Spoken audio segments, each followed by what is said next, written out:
Hey, how's it going? This will be an updated review from December 2016. I have this lovely Trek Superfly at Hyde Park Corner in London. And as you can tell, it's a pretty busy place. There's the police going somewhere. We're looking straight up Piccadilly there. A bunch of flashing lights, and we're looking Park Lane over there. We're at the War Memorial, Hyde Park Corner. Obviously the corner of Hyde Park right there. That'll be Kensington Gore. Victoria down towards that way. Nice looking car right there.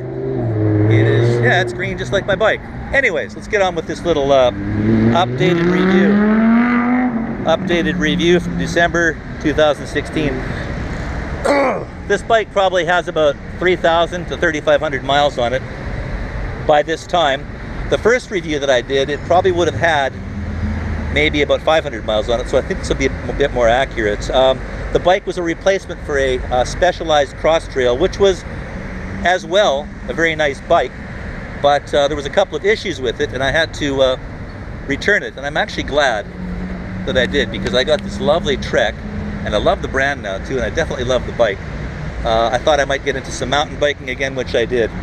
So anyways, thank you, Evans, for sorting that little issue out for me. Now, first of all, why a mountain bike in central London? Well, you know, the shortcuts to parks, you know, you got lots of cobblestone roads here. You've got these Muse lanes that you want to cut through. They've got cobblestones and bricks and rocks on the road. I'm lucky. I know London extremely well, and I know my way around to avoid a lot of the traffic fumes and other, you know, hazards on the road here. I mean, if I can avoid driving in this crap, I do. And also, the air tends to be a lot fresher in the parks. So I'm lucky that I know London, especially central London, very, very well. And you know, as I say, that's one benefit of having a you know, a trail bike like this. This could best be described as basically a cross-country racing bike. Now, I'm not a racer, but it is very, very fast in the city. It's a 29er, as they call them. As I say, the bike is a very fast trail bike. It's great on gravel, open woods, you know, paths through technical terrain. I don't know how well it would fare, but you know, if you're on a tow path, you know, it would work very well. As I say, for technical riding, well, I mean, where do you have mountains around here, you know? So we're not talking about really, really tight trails, and technical maneuverability needs to be, you know, looked at. This bike will be living in Cyprus soon enough, and that's going to be a lot of fun, because then I can actually do some technical riding, and actually lots of trail riding in that country, where I'll be going soon enough for a long extended vacation, live, etc., etc. Oops, sorry for the blood on the bike. That's from last weekend. Kind of crashed a little bit. What do you think of the paint job? I love it. My wife hates it. I think it's cool.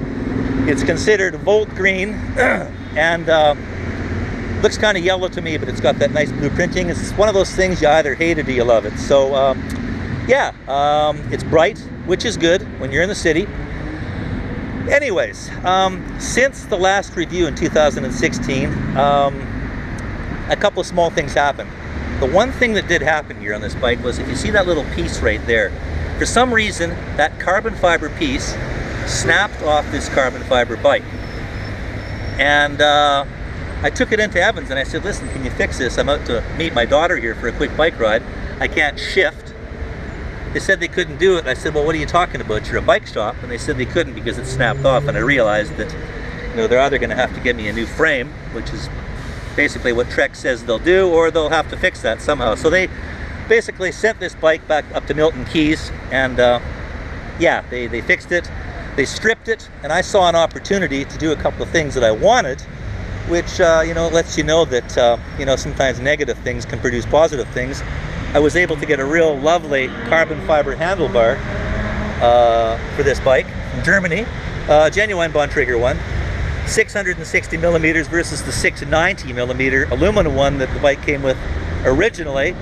Now, weird enough, you know, as I say, despite the fact this being a stiffer handlebar, there's less tiredness in your arms after you go for a good ride. But lovely little handlebar. Well, not even little. It's still plenty wide. And I'm not a big guy. I'm only 5'9", but it's perfect for me. And I'm doing a lot of city riding. I think with a technical bike, you want to have a wider handlebar. So this is perfectly suitable for somebody in the city, and it's wide enough for any trail that I've ever encountered. What I also was able to do was, when they told me they were going to have to strip this bike down, and it's going to be a couple of weeks because they're going to have to send it away to get fixed, I figured, well, you know what? The bike originally came with it's a 29er. It came with a 29 by 2.0, 29 by 2 inch on the rear, and a 29 by 2 on the rear, and it came with a 29 by 2.2 on the front. I took the front and I swapped it to the rear, and I got a brand new front tire. Now these Bontrager tires are excellent, and this is a fairly grippy, I think it's an XR1, it's an XR2, beautiful tire, XR2, nice and grippy, brand new front tire. The existing front went to the rear, so now I've got 29 by 2.2 on either. Now, one thing that's really weird with these Bontrager tires is, you know, because they're tubeless ready, they've got some sort of weird mounting system on them. I don't know what it is, but when I got the bike home, it had quite a good wobble in the tire, despite the fact I had actually mentioned it at the shop, and they did a terrific job of putting it all back together and everything, with the exception of this. They told me there would be no way they would let this bike leave the shop with a wobble in it, and yet when I took it home and I rode it, and there's a big wobble in it. And what you have to do really when that happens is you basically have to reduce the pressure big time, like down to about 3, 4, or 5 psi, and then you know, wipe soapy water right in the rim area here, on both sides, and then you've got to inflate it to about 80 psi. Maybe even a bit more, and then you actually hear it go snap, and it'll pop right into place. And then you've got a beautiful tire that there's not a wobble. This thing is so true you cannot possibly imagine it. Perfect. No wobble. Gorgeous. I don't know why they couldn't do that. Maybe they were scared of the nice car, of the potential bang, because these things can explode out the sidewall. So if you're going to try that little trick, you want to be careful. So I'm glad I got the tires. I'm glad I upgraded them, and that's that. So that was the only issue that I had. Now,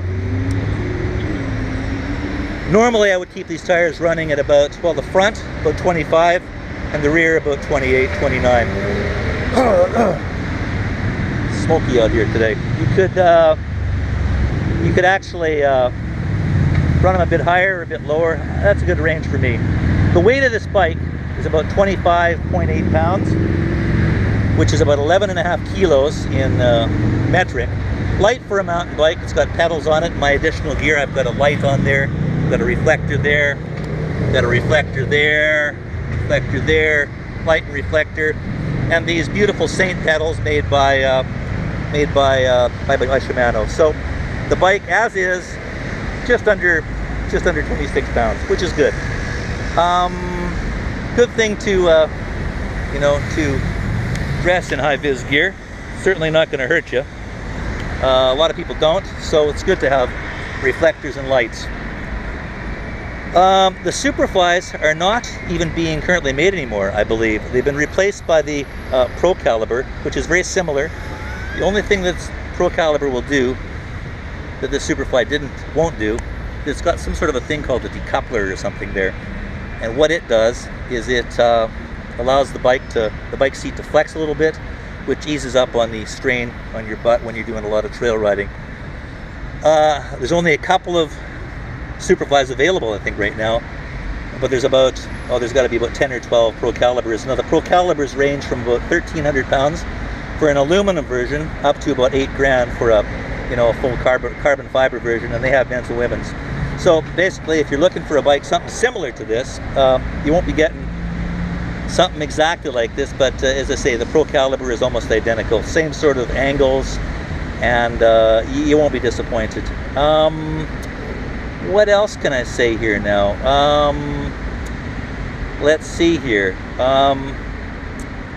the specs. So this is a 2016, and it cost me just about 1,200 pounds. Good deal considering it was listed for almost $2,000.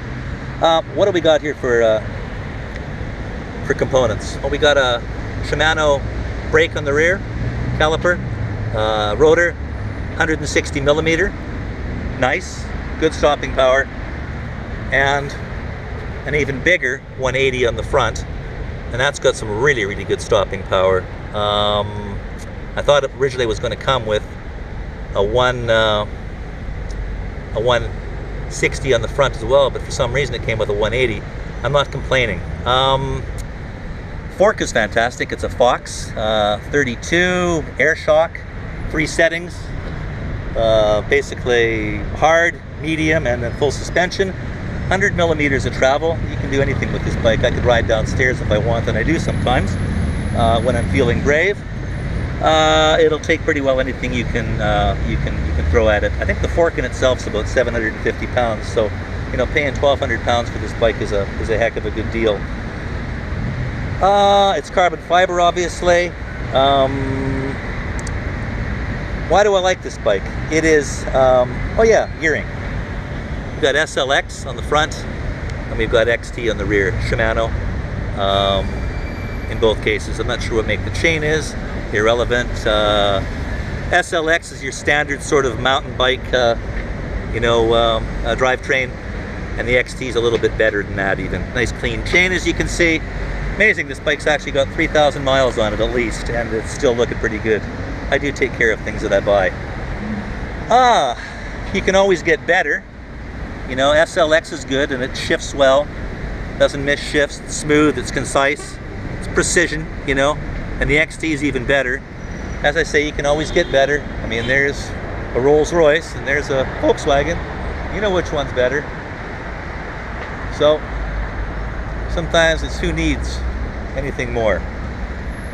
Okay, why do I like this bike? Well, it is fast, very fast, especially because of the, you know, the size of the tires, the wheels. It's versatile. I can do anything I want. See, I can ride down this massive hill of all of 6 meters. No, it's actually a very good trail bike too. I've had it out in Richmond Park and Kingston a good number of times. So it's very it's good on trails, and it's good around here too, as I mentioned, you know, riding around the city. There's another bike out there called the Stash, and it's a mid-fat. I won't get into that, but that's going to be my next acquisition. Carbon fiber one, again. It's got a 3-inch tire on the front, 3x29, and it's a hardtail as well. It's quite a nice unit. I'll get one of those soon enough. I don't want to hurt Nicky's feelings right now. Don't want to replace him. Anyways, I hope this video was somewhat informative, and if you're looking at getting, I guess, either a Procaliber or a or a Superfly, if you can find one, a new one, which you probably can. As I say, this is a 2016, and they were still making them well into 2017, so there's a very good chance you could probably find yourself a 2017 Superfly. Might want to contact Trek. They might even give you a really good deal on one. But other than that, look at the Procaliber.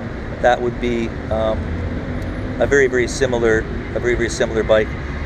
I don't know if I mentioned the Thru-Axle. That's a standard sort of procedure with heavy-duty mountain bikes nowadays.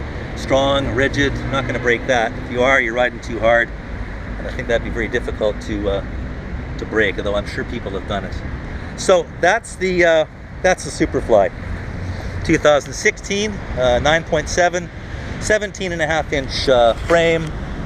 Show you the other side. That's it. That's the baby. That's Mickey. That's the blood on him to prove I actually use it.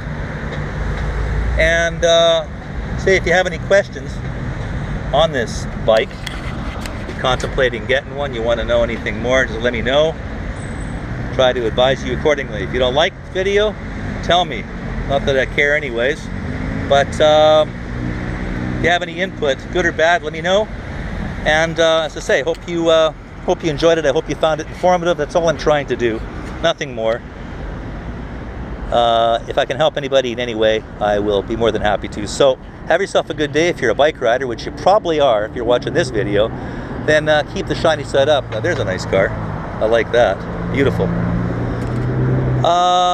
Yeah. Have yourself a good one, and safe riding. All the best.